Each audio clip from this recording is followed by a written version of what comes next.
John Oliver is, of course, right at the top of YouTube trends, right on time with a video where he now hates Border Patrol. A couple of things really quickly. John Oliver, I think, is absolutely hysterical.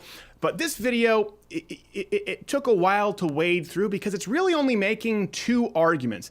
And it uses a lot of logical fallacies and self-admittedly outdated data to make these points, but people are forwarding it around as though it's a valid argument against Border Patrol. So let's go to his first claim. The first claim is really, and this is the fulcrum of the video, that Border Patrol is corrupt, inordinately violent, and thus boosting numbers of border control agents would be ineffective.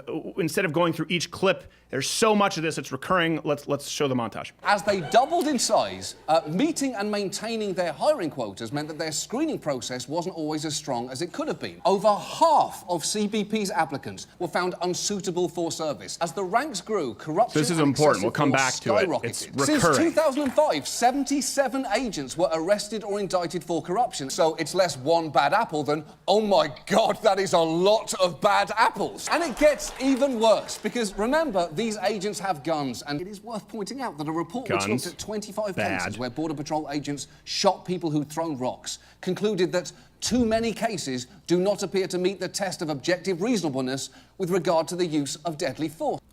Okay, so before we move on to what those numbers he presented actually are in context, John Oliver admits later on in the video that his entire argument here has mostly been based on a straw man. As he says, there have been implementations, use of force rules have been put in place. There have been tightening on hiring requirements, but he skims over it. And again, this is the crux of the whole video. And then you get about 30 seconds where he mentions his data might be out of date. In recent years, they've improved hiring and made reforms. For instance, they've slightly increased transparency and given agents more non-lethal weapons like pepper spray guns, as well as rewriting their use of force rulebook to, and I quote, prohibits the shooting of suspects fleeing the scene who do not pose a threat to themselves or others. And he goes on to make some funny jokes. Again, go watch the whole video for context, because I think that's what's most important here. He uses a lot of studies and data from before 2013 or some before 2012.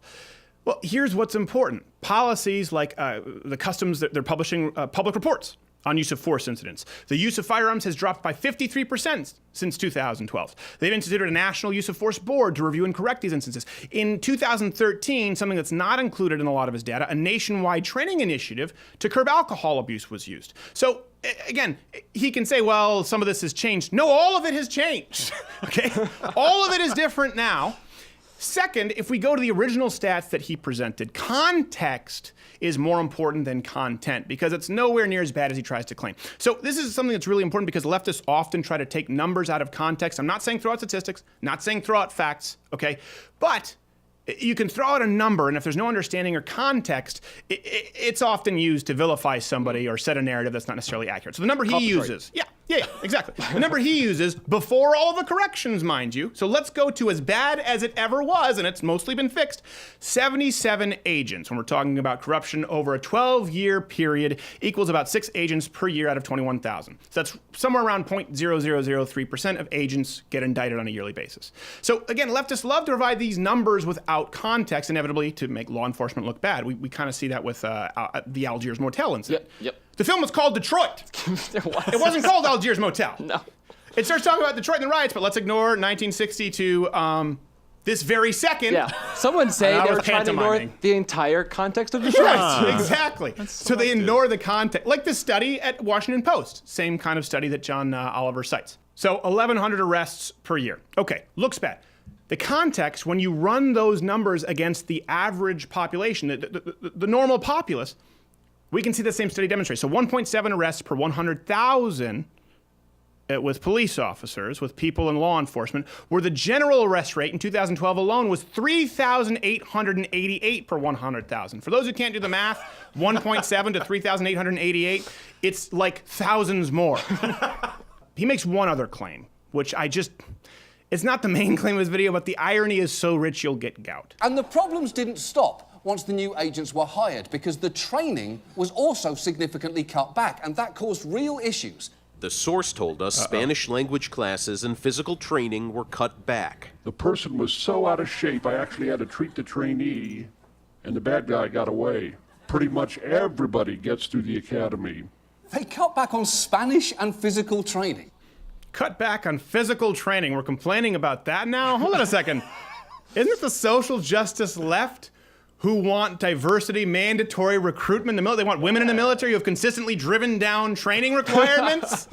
Whoops. In the name of tolerance and diversity? Hold on a second. Didn't we just have a debate over the fact that leftists want transgenders to go into the military without any kind of additional screening with a 42% attempted suicide rating? And now you're going to take the moral high ground on jogging? And that's pre-military. There's a big logical fallacy throughout this video if you haven't noticed it. And that's there are problems with the Border Patrol, therefore we shouldn't hire more agents. So this is something that John Oliver does a lot. Therefore that. Okay, we have a border. So if we have an illegal immigration problem or a crime wave problem, that doesn't change that there's a problem with maybe some corrupt police, which, as we said, is not nearly as severe as he argues. They're two separate issues. You can have imperfect border control. You can have immigration problems which need to be solved, and they could still actually be partially solved by hiring more Border Patrol agents, even though they are imperfect, while we're simultaneously improving them. Doesn't mean because Border Patrol agents don't work all the time that we don't need more of them. That's why Barack Obama himself bragged that he had more Border Patrol agents than any president in history. Just because they're not perfect in all facets doesn't mean that having more Border Patrol agents doesn't help at the border. So let's wrap this up here, because this is important, the overall context of the video. And people will miss this and they're like, something is bothering me about that guy, but I can't quite put my finger on it. Okay, this is just the video about border control. But John Oliver, we know, doesn't want a wall. He thinks that's silly. We see this now. He doesn't want any kind of border patrol. He thinks that's silly. He supports sanctuary cities because he thinks it's silly not to have them. Doesn't want voter ID. Doesn't want social security ID. Doesn't believe that you should have firearms to protect yourself from any of these people. And by the way, he wants health care for all, whether you have ID, are here legally or not, while we're taking away the border wall and border control. Oh, and by the way, all of this is supported from old data and logical fallacies to push some kind of a tolerant agenda. And this is why everyone is waking up to the fact, I think we see that with the Google letter, where it's unbelievably polite, it's unbelievably well written, and people go, I can't believe this is not Google's values. We see that here. The left has gone so far around the bend. They want you to live in a world with a country with no borders, no ability to secure itself, and you have to pay for everybody regardless of level of contribution. This is why people are realizing there is no common ground. And the ultimate goal of today's left, it cannot be achieved without the complete destruction of Western civilization. It can't exist. With the totality of what they're looking to do, John Oliver's stances in the DNC and today's social leftist agenda, it can only work if the United States ceases to be, and more people are waking up to it.